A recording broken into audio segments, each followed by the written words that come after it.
everybody, this is Mrs. Mount, and we are going to be conducting our live lesson by video this week. I will be kind of traveling and doing some face-to-face opportunities today. It's going to make it difficult for me to conduct live lesson live, but I also wanted to review sentence structure with you guys one more time and give you some tips in order to revise and edit your rough draft for looking for sentence structure for your final draft. And we're going to talk about my expectations there at the end of the lesson. All right.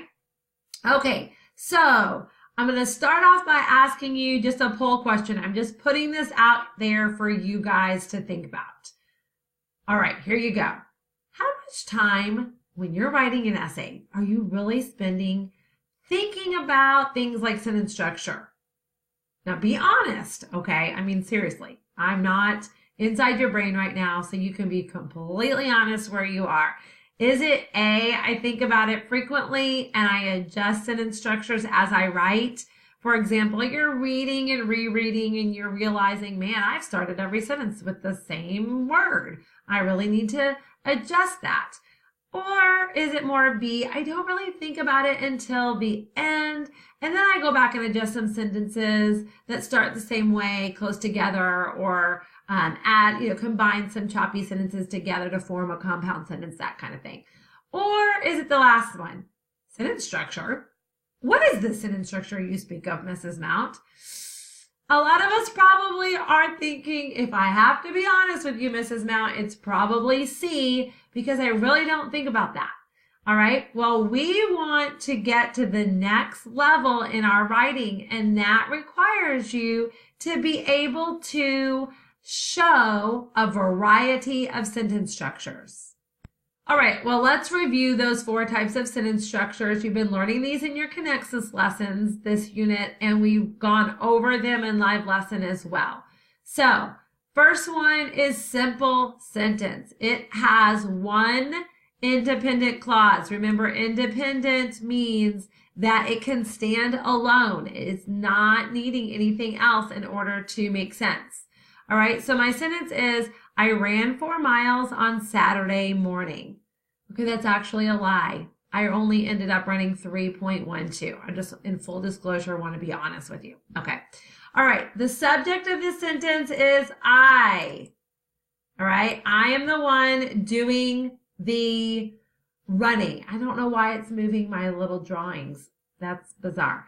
And then the verb phrase basically, is ran, or ran 4 miles is the whole phrase. It's the whole verb phrase. There is also an adverbial phrase, all right, on Saturday morning. Why is this adverbial? Because it is modifying ran, right? And ran is a verb. Okay. All right, so looking at this, I ran 4 miles on Saturday morning. I've got one subject, one verb phrase, and it is a simple sentence. All right. Please keep in mind that additional phrases do not change sentence structure. All right. So for a second, think about structure. Think about what comes to your mind when you think of structure. Maybe a house, some type of a building, right? So you think of maybe metal posts or bricks or cinder blocks making up the outside structure, the walls and such, all right? You don't think of things like paint. You don't think of things like, curtains or pictures, or all of those things are decorative. It makes it better. It adds detail. So phrases will do that for your sentence, but they will not change the structure.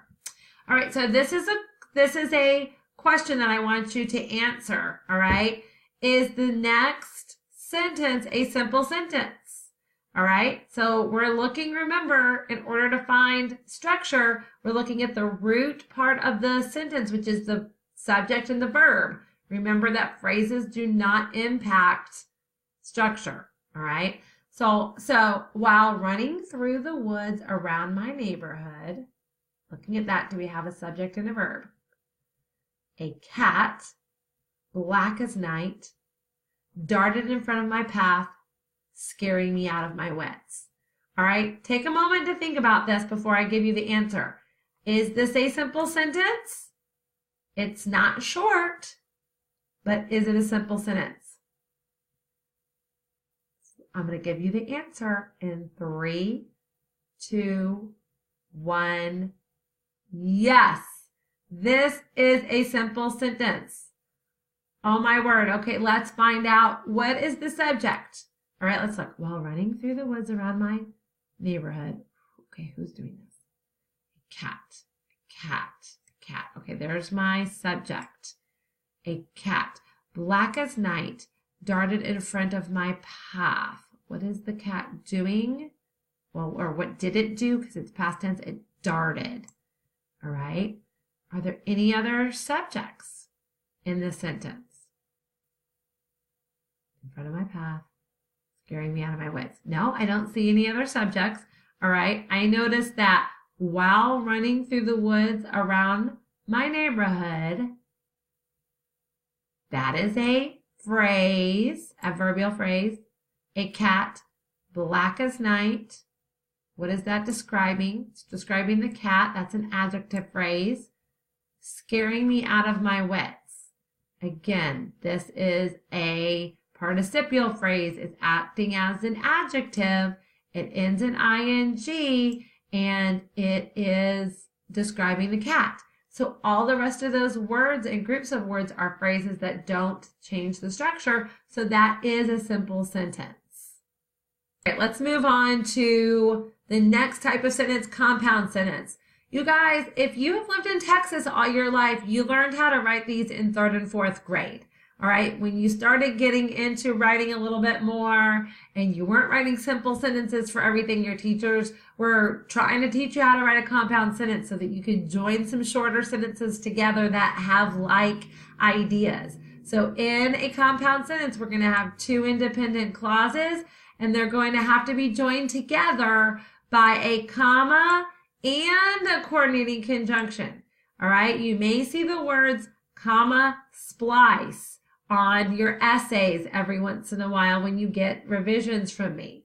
Okay, that basically means you've tried to make a compound sentence, but you've taken 2 independent clauses and you've joined them together, but you've only put a comma there.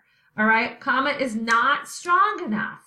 All right, to join 2 independent clauses together. It's just too weak. So that comma needs to change. It can become a semicolon, all right? Or it can become, you can add to it a fanboy. Okay, what is the fanboys?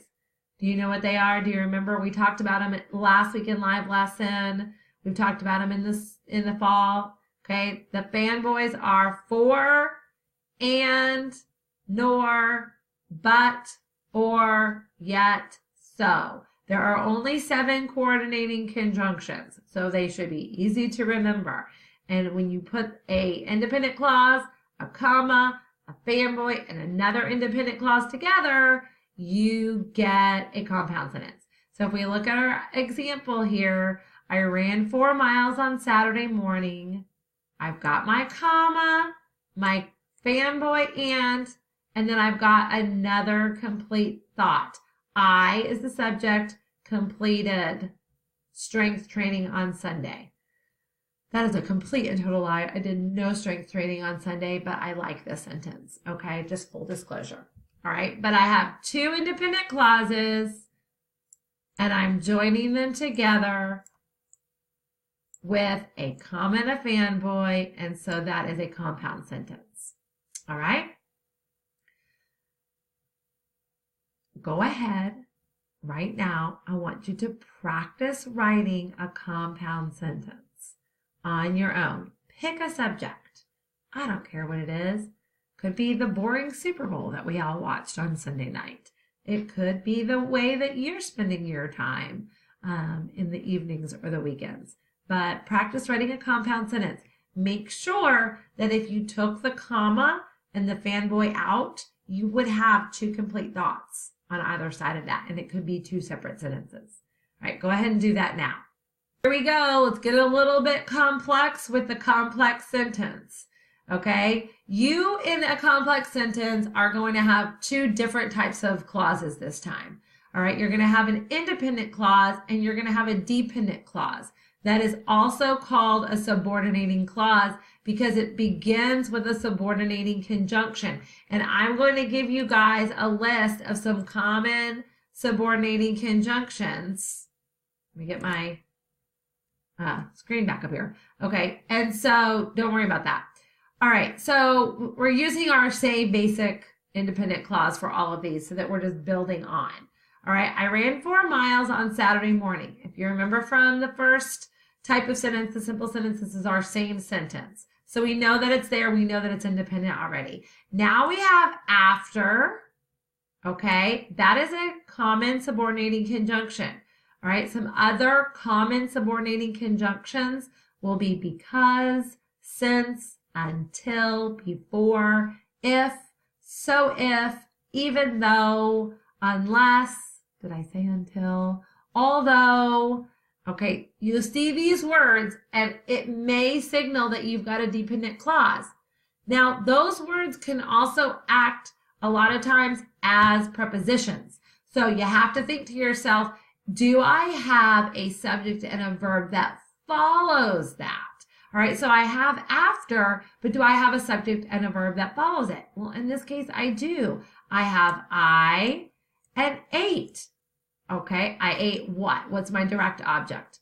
A healthy breakfast. All right, in this case, breakfast is the object. A and healthy are adjectives because they modify the object, which is a noun, breakfast. All right, so when I look at it all together, so it says, I ran 4 miles on Saturday morning after I ate a healthy breakfast.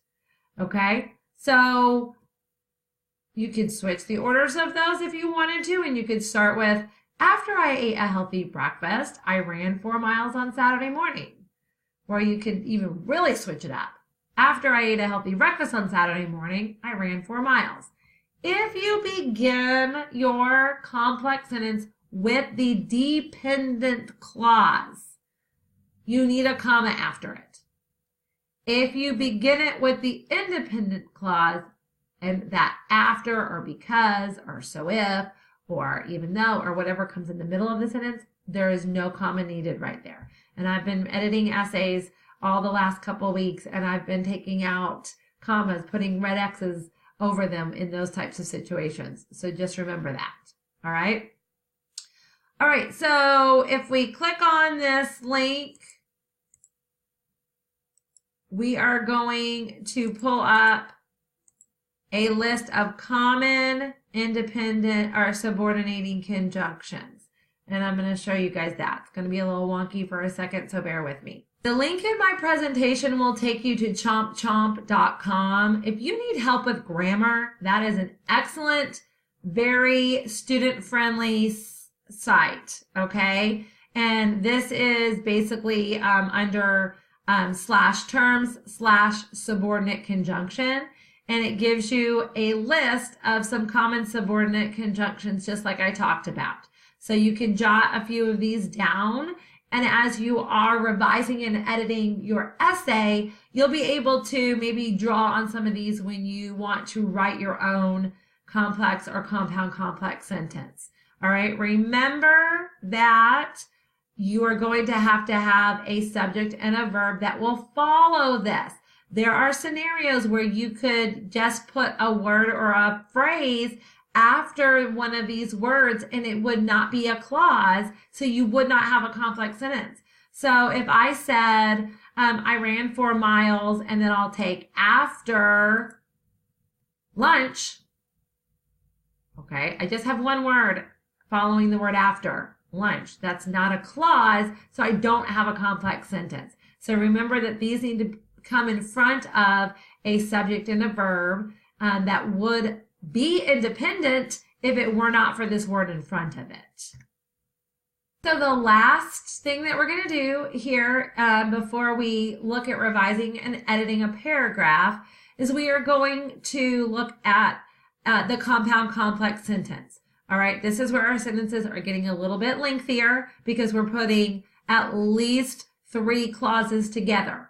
All right, 2 of those clauses need to be independent. So just like you formulated a compound sentence with 2 simple sentences by adding a comma and a coordinating conjunction, at one part of your sentence, there will be that element of a compound sentence, but added on to it will also be a subordinate clause or that dependent clause. All right, so let's look at an example here. My husband went to the gym. That part is independent. It's got a subject, my husband. It's got a verb, went. It's also got a phrase at the end, to the gym. Okay, so we've got an independent clause. We've got a comma, and so that's a fanboy. And then we have this same independent clause we've been working through during the entire lesson. I ran 4 miles on Saturday morning. And then I've got that same complex sentence or dependent clause from the last slide after we ate a healthy breakfast. I changed the pronoun to we because now I've introduced another person into the scenario. Okay, so in this case, we have independent, independent, I lied, and then last dependent. All right, so I have 3 subjects, and they're all pronouns, or this one's not a pronoun. My husband, I, and then we, okay? Each of those subjects has a verb following it. My husband went, I ran, we ate, okay?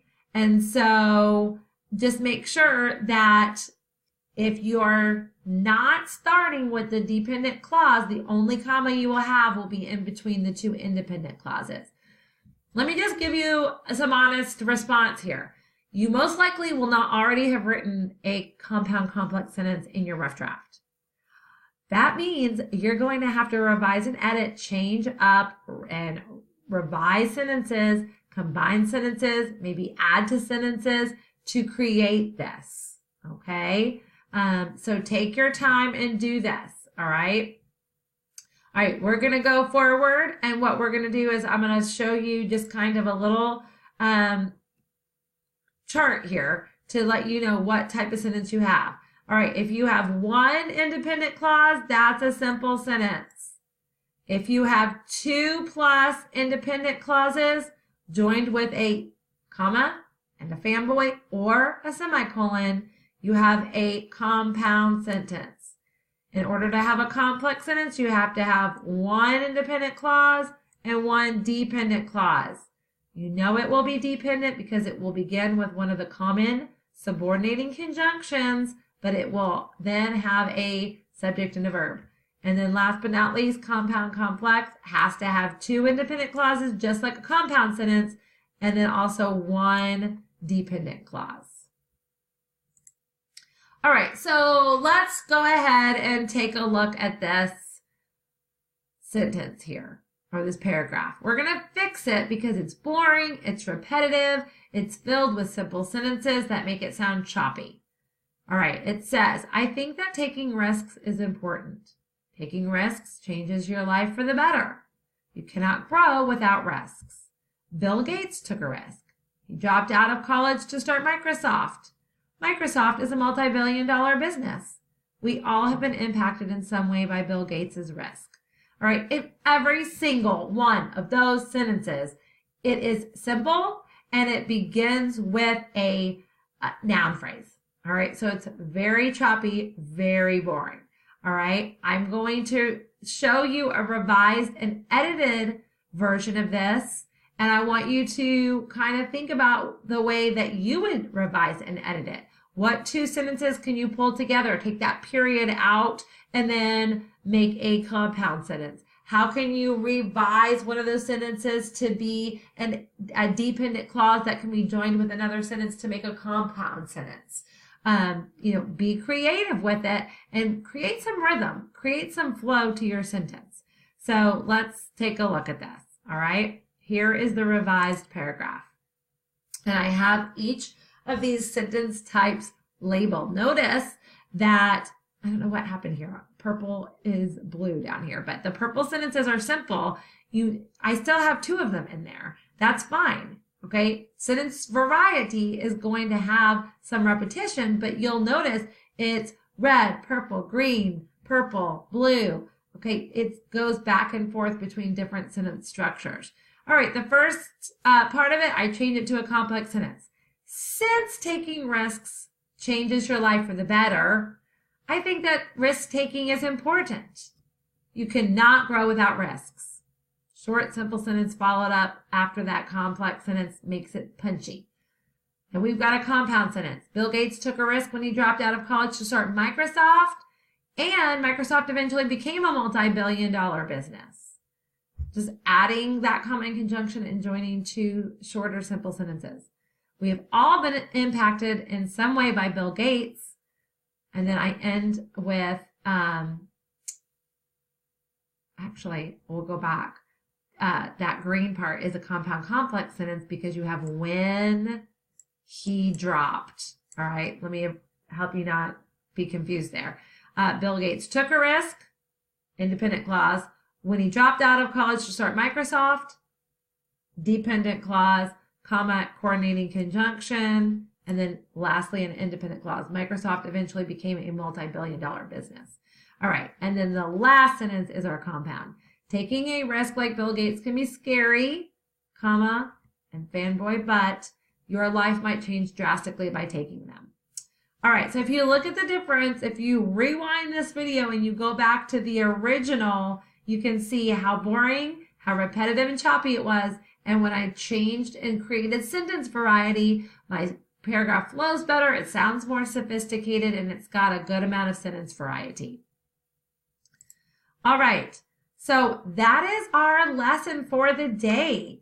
Reminder, this is so important. When you submit the final draft of the essay for Unit 1, you should have 4 sentences underlined. Each of those sentences should be one of the 4 different types of sentence structure, and you are going to label it with the letters that I've given you in the lesson modification. So S for simple, C for compound, CX for complex, and then CPCX for compound complex. All right, you only have to label 4 of them. You do not have to label every single sentence in your essay. That would make it very difficult for me to read. Okay, but you want to make sure that you do this. All right, so we're going to go ahead and you'll see the short URL for your exit ticket. You're going to have to type this out because you can't click on a link from this. So it's shortened as much as I possibly can. I'm going to be looking to see who watched this and completed the exit ticket. So please go ahead and type that in to your internet browser, complete the exit ticket. And if you have any questions at all, please reach out to me, text me, call me, and I will be sure to respond. Have a great rest of your day.